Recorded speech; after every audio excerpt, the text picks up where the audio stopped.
This is the new luxury.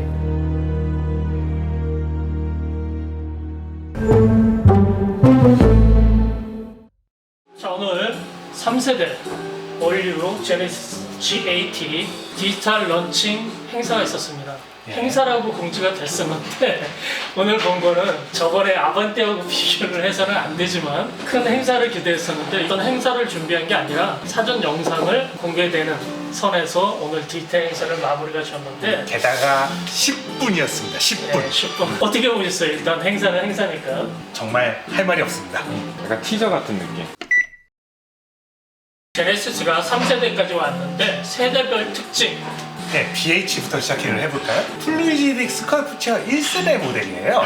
원래 현대가 제네시스를 갖다가 고급 브랜드로 키우려다가 당시에 리본 사태도 있고 해가지고 여의치가 않으니까 그냥 현대 제네시스라는 이름으로 나왔었죠. 디자인 자체는 상당히 괜찮았거든요. 그리고 비극의 모델이기도 하죠. 차인표 시네라 부부한테 제네시스 프라다, 당시에 프라다 모델 1호차를 전달했다가 그 차가 중고차로 나오는 바람에 현대차에서 통곡의 눈물을 흘렸다는 믿지 못할 소문이 있습니다. 그 사람들은 받았으면 타야지 왜 그걸 중고 의무로 내놨대? 저도 모릅니다. 그리고 그 뒤에 2세대 모델 DH 1세대하고는 다르게 좀 중후함을 추구했어요. 아마 그때부터 본격적으로 크레스트 그릴이 등장을 했을 텐데 처음에는 뭘 따라했네 뭐하네 여러 가지 이야기도 있었지만 결국은 제네시스의 독창적인 디자인으로 인정을 받았습니다. 그 크레스트 그릴이 계승된 게 3세대 모델인데 그 형상은 또 예전하고는 좀 많이 달라졌죠. 2세대 모델 DH도 괜찮다고 생각했는데 이 3세대 모델을 직접 보니까 이거는 상당히 물이 올랐다. 제네시스 디자인의 이건 정점이다. 물론 그 위에 G90이 있기는 하지만은 크기 비율로나 디자인 비율로 봤을 때 G80이 정점이다. 딱 그렇게 생각을 합니다. 1세대, 2세대의 디자인 특징이라고 하면 딱 꼬집어가지고 어떤 점이 강조가 될 수 있을까요? 1세대의 경우에는 곳곳에 날개가 들어가 있어요. 날개 같은 앞모습, 뒷모습도 자세히 보면 테일램프가 살짝 펼친 형상처럼 되어 있어요. 이게 1세대의 특징이고요. 2세대는 이걸 좀 더 다듬어서 중후한 형태로 직선과 고급 소재, 이게 2세대의 특징이라고 할 수가 있겠네요. 가장 큰 변화는 실루엣이죠. 루프 라인이고 완전 진짜 패스트백이고. 클래식 패스트 라인. 그러니까 옛날 차들 보면 테일램프가 뒤에서 보면 위치가 되게 낮거든요. 그게 트렁크 리드 라인이 낮으니까 땅에 깔려 보이는 느낌이 좀 강한데 얘가 좀 그렇지. 제네시스가 이 클래식 라인을 추구하기 시작한 게 에센시아 컨셉트라는 게 있어요. 이때부터 추구하기 시작한 것 같은데 이 에센시아 컨셉트도 전체적인 형태를 잘 보면은 알파로메오 디스코 볼란테하고 굉장히 비슷해요. 그만큼 클래식을 추구하고 있는데 그 라인이 이어져서 G80에서도 그대로 나타나거나. 1세대 같은 경우에는 고급감에 많이 치중을 했던 것 같고 그 뒤에 이제 2세대에서는 간이나고 좀 단단한 디자인에 있어서 그런 면들을 좀 추구했던 것 같고 네. 3세대 제가 본 거는 벤츠나 아니면 BMW 아니면 더 고가의 차들과는 다르게 결이 다른 확고한 디자인 철학을 이제 보여주는 게 아닌가 그런 차원에서의 가장 큰 변화라고 생각을 해요. 벤틀리 플라잉 스포 디자인할 때 영향을 다 쏟은 줄 알았거든요. 아니네요. 한 큐가 또 있었네요. 네. 한 발 더 남았었어. 티저에서는 잘 느끼지 못했는데 오늘 보니까 트렁크 엔드 팁도 상당히 많이 튀어올라 있어가지고 상당히 예쁜 디테일인 것 같아요. 무엇보다도 예전에는 그야말로 세단이었는데 뒤에 트렁크를 높여가지고 패스트백처럼 다듬었는데도 공간이 충분하고 뒷좌석이 편안한 게 목을 펴고 앉을 수가 있더라고요. 뭐 2열 공간뿐만 아니라 실내 공간 잘 뽑아내는 건 현대가 정말 잘해서 범접할 수 없는. 범접할 수 없는데 디자인을 유지하면서 그렇게까지 뽑을 거라고는 생각을 못했거든요. 뽑아냈어요. 암레스트 구성은 어떤가요? 이 손을 대자마자 깜짝 놀란 게 예전에 렉서스 탔을 때 그 얘기를 들었거든요. 뒷사람이 편안하게 앉게 하기 위해서 좌우의 손잡이 높이를 맞췄습니다. 그 얘기를 들었을 때 과장이 좀 심하네 했는데 앉았을 때 편했어요. 근데 그 느낌을 이 G80의 뒷자리에서 똑같이 느낄 줄은 몰랐습니다. 저는 GV80이랑 봤을 때 굉장히 세단으로 잘 나온 것 같아요. 그 느낌을 잘 가져오면서 원래 순서가 G80이 먼저 나오고 네. GV80 나왔으면 그랬죠. 더 GV80도 더 부각이 좀 됐을 것 같은데 그랬을 것 같아요 분명. 아무튼 디자인 자체는 뭐 나무랄 게 없는 것 같아요. 굳이 단점을 찝자면 헤드램프에서 딱 이어지는 그 라인 그거 엄청 강조했잖아 티저 그렇죠. 때부터. 그 부분에 있는 디테일인데 그 디테일을 덧붙이고 덧붙여 놓으니까 너무 좀 패널이 이제 파츠가 나눠져 있는 부분이 너무 도드라지니까 재질도 다르니까 색감도 살짝 다르고 연료 그 커버 그것도 하나. 그것도 보면 다 보면 직선이 좀 강조된 디자인인데 갑자기 생뚱맞게 주유 커버가 그냥 찌그러진 타원? 그게 캐릭터 라인의 그 꺾이는 부분에 겹치면서 분명히 이렇게 제대로 된 타원이긴 한데 캐릭터 라인이 살짝 비스듬히 올라가니까 착시로 되게 찌그러져 보여요. 그게 그냥 반듯하게 그냥 네모나게 했으면 자세히도 보셨네. 저는 약간 좀 그런 거가 거슬리더라고요. 디자인 전공인가요? 저는 자동차 공학 전공입니다. 지금 헤드램프 끝나는 직선하고 사이드 리프터 시작되는 라인하고 그리고 사이드 리프터 끝나는 라인하고 그다음 리어 램프 시작되는 라인하고 이렇게 일치하지는 않아요. 각도가 조금씩 미세하게 틀어져 있어요. 볼보나 이런 것처럼 직선을 완전하게 강조하는 그건 아니면서도 상당히 많이 다듬은 라인을 추구하고 있는데 네. 근데 각각의 그 직선들이 이어지는 가상의 라인을 그어보면은 정확하게 떨어지지가 않으니까 그게 이제 눈에 거슬린다는 얘기죠. 분명히 티저 영상에서는 그 디자이너가 이렇게 테이프 붙여가면서 직선을 만들지 않던가요? 그때는 맞아 보였는데 네, 그때는 맞아 보였는데. 다음에 이제 스펙면에서 어떤 변화가 있었는지 안 기자가 좀 얘기를 해주시죠. BH 때는 이제 엔진이 3개 있었죠. 네. 6기통 2개, 그 다음에 8기통 하나, 그리고 100이라는 3.3, 3.8, 그리고 8기통 프라다가 5.0 해가지고 딱 400마력 나왔었고, 그리고 변속기 ZF 6단 썼었고, BH 왔을 때는 변속기만 이제 파워텍 8단으로 바꾸고, 추후에 이제 3.3 튠 터보 그 엔진 하나 추가됐었고, 그리고 또 하나 변화가 있죠. 아, 4륜 구동. 4륜 구동도 들어갔었고 4기통 디젤도 들어갔었네요 그때. 그리고 국내선 팔지는 않지만은 수출형에 2.0 터보가 들어갔었습니다. 2.0 터보? 러시아 수출형. 이 3세대로 오면서 이제 엔진이 이제 4기통 디젤 2.2 하나랑 그다음에 4기통 2.5 터보가 추가됐죠. 그리고 6기통 이제 3.5 튠 터보 이렇게 추가됐는데 아마 변속기는 다 8단이 들어갈 거고 네. 출력은 2.5 터보가 300마력 조금 넘죠? 304마력. 304마력 되게 많이 뽑죠? 304마력 뽑고 그리고 지금 3.5 튠 터보가 지금 380마력. 380마력. 마력도 잘 나오는 게 비해서 연비가 나쁘지 않아요. 전반적으로 많은 부분에서 경량화가 이루어진 것 같은데 차가 가벼워지면 좋은 점이 뭐가 있을까요? 연비 좋고 경쾌해지고 그리고 브레이크를 그만큼 덜 쓰게 되죠. 알루미늄을 첫째 집어넣는데 돈이 많이 들어가나요? 많이 들어가요. 그거는 소재가 비싸서 그런 거예요? 아니면 소재를 적용하는데 기술적인 문제가 공정이 비싸기 때문에 이렇게 비싸다고 얘기하는 건가요? 두 가지 문제가 복합적으로 있는데요. 일단 알루미늄에 대해서는 아우디가 먼저 시작했으니까 아우디 얘기를 해볼까요? 아우디가 A8부터 시작해가지고 알루미늄 합금으로 차체를 만들어가지고 경량화를 시켰다고 계속 얘기를 해요. 근데 토탈 무게가 줄진 않았지. 그렇죠. 통짜 알루미늄 쓴 거 치고는 그렇게 가볍지는 않아요. 왜 그런 거 하니 순수한 알루미늄으로는 무게를 가볍게 만들 수는 있지만 자동차에 필요한 강성을 얻을 수는 없어요. 그래가지고 보통 알루미늄은 합금을 사용합니다. 근데 합금을 하면은 필연적으로 무거워지게 돼요.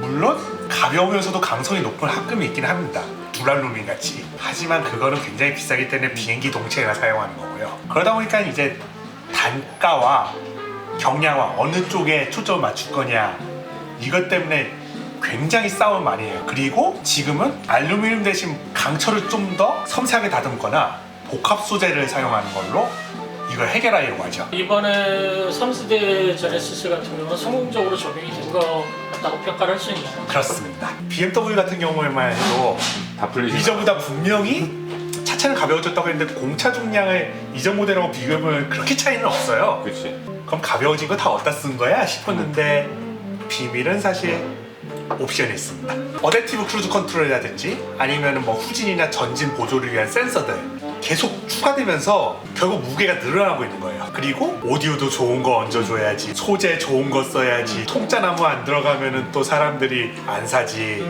그러다 보면 옵션 얹지, 장비 얹지, 오디오 얹지 계속 무거워지거든요. 결국은 차체 무게 뺀 거 옵션으로 다 다시 늘어납니다. 핸드폰 배터리나 똑같네. 그렇습니다. 과거에 비해 가지고 비약적으로 핸드폰 배터리 용량이 늘어남에도 불구하고 하루 넘기기 힘들잖아 사실. 그렇죠. 이것저것 쓰는 것들이 너무나 많고 또 화면 크기도 커지다 보니까 스펙 면에서 좀 얘기를 더 해보면은 2세대의 스펙과 3세대의 스펙이 차이 나는 게 거의 없어요. 예. 길이 너비도 지금 같다고 나오고 휠 베이스도 아니, 너비는 같다고 약간 나오는데 늘어났어요. 너비는 늘어났네요.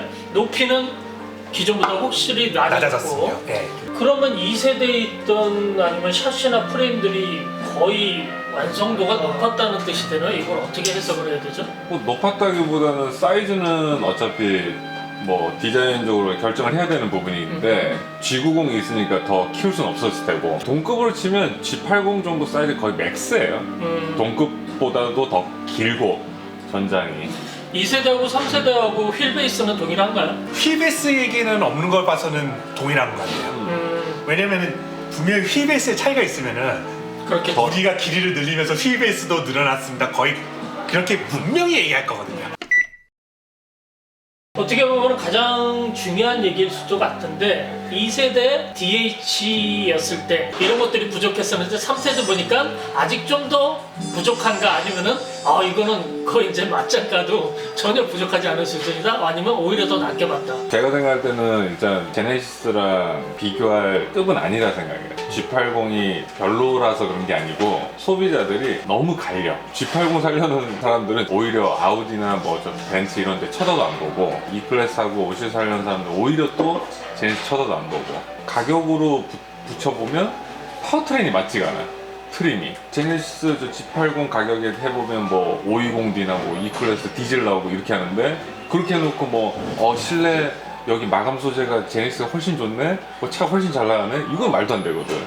똑같은 540이나 2400 갖고 오면 걔네도 대시보드 다 가죽으로 감싸주고 차 잘 나가고 이러는 근데 가격이 안 낮고 그게 브랜드 밸류인데 사람들은 이제 그 가격대로 맞춰버리니까 내가 생각할 때 제일 고민할 것 같은 차종은 캐딜락 뭐 CT6나 뭐 링컨 컨티넨탈이나 뭐 렉서스 옛날 GS 요 정도 소비자들은 좀 겹칠 것 같고 근데 그런 사람들은 없네. 벤츠 갖고 싶어가지고 E 클래스 샀다가 너무 관리하기가 불편한 거야. 그래가지고 제네시스로 돌아와. 그런 사람은 없네. E에서 제네시스 가는 사람은 없는데 S에서 G90이지 에쿠스 이런 걸 넘어오는 사람들은 많이 봤어. 아무래도 이제 현대는 지금도 그런지 모르겠는데 그 프리미엄 라인이라 해가지고 뭐 서비스도 예약 안 해도 그냥 바로 해주고 뭐 대차 밥 잘 나오고 뭐 갈아달라면 다 갈아주고 이런 서비스 받다가 S클래스 갔더니 너무 기다려야 되고 막 번거로우니까 그러면 핵심은 서비스네. 서비스가 크지. 빨리 되는 서비스. 어른들이니까. 메이커가 추구하는 그 브랜드의 아이덴티티라고 얘기하면 벤츠는 럭셔리고 BMW는 아무래도 스포츠죠. 네. 드라이빙 퍼포먼스고요. 그런 면에 비교했을 때 제네시스가 하는 거는 어디를 추종을 하고 어떤 아이덴티티를 가져야 하느냐 그런 것들이 굉장히 좀 궁금했었는데 모르겠어요. 현대만의 아이덴티티라고 그럴까? 정체성 같은 것들은 이제는 좀 찾아가고 있지 않느냐 그런 생각에서 디자인 면에서는 그게 좀 많이 생각이 굳어지는 것 같아요. G80은 그러면 일단 3세대까지 돌아왔는데 네. G80의 앞으로의 강점이 뭐가 될 것 같으세요? 디자인 아니었어요? 디자인. 디자인이죠. 그러니까 외관 디자인, 실내 디자인, 그리고 실내 디자인의 그 뭔가 이게 소재 고급스러움, 깔끔하고 고급스럽고. 하나 더 추가할 거는요. 나무를 잘 썼어요. 대시보드 중간에 비상등 누르는 버튼이 있는데 그쪽으로 우드가 쫙 깔리니까 와 이거는 다른 데서 함부로 따라하기 힘들겠다. 딱 그 생각이 들어요. 렉서스가 이 나무 가공 기술을 얻기 위해서 장인들을 불러서 만들었다고 하지만 그 장인들도 사실은 야마하에서 배워왔어요. 야마하가 그 악기들을 만들다 보니까 나무 가공 기술들이 있거든요. 네. 그래가지고 거기 가서 배워온 거예요. 근데 제네시스는 딱히 그 나무 가공 기술을 어디서 배울 때도 없거든요. 협력업체를 뭐 협력업체가 있긴 하겠지만 프레스를 했겠지. 네, 아무튼 저도 그거 인정하는 게 네. 고급 소재든 저급 소재든 싸게 안 보이는 거는 이제는 뭐 우리나라가 제일 잘 만드는 것 같아요. 너무 네. 잘 만들어요. 깔끔하고. 앞좌석에서 보면은 도어 쪽에 이렇게 사선으로 되어 있잖아요. 아, 좀 올라가죠. 네, 눈에도 딱 들어오고 버튼 조작하기도 편하더라.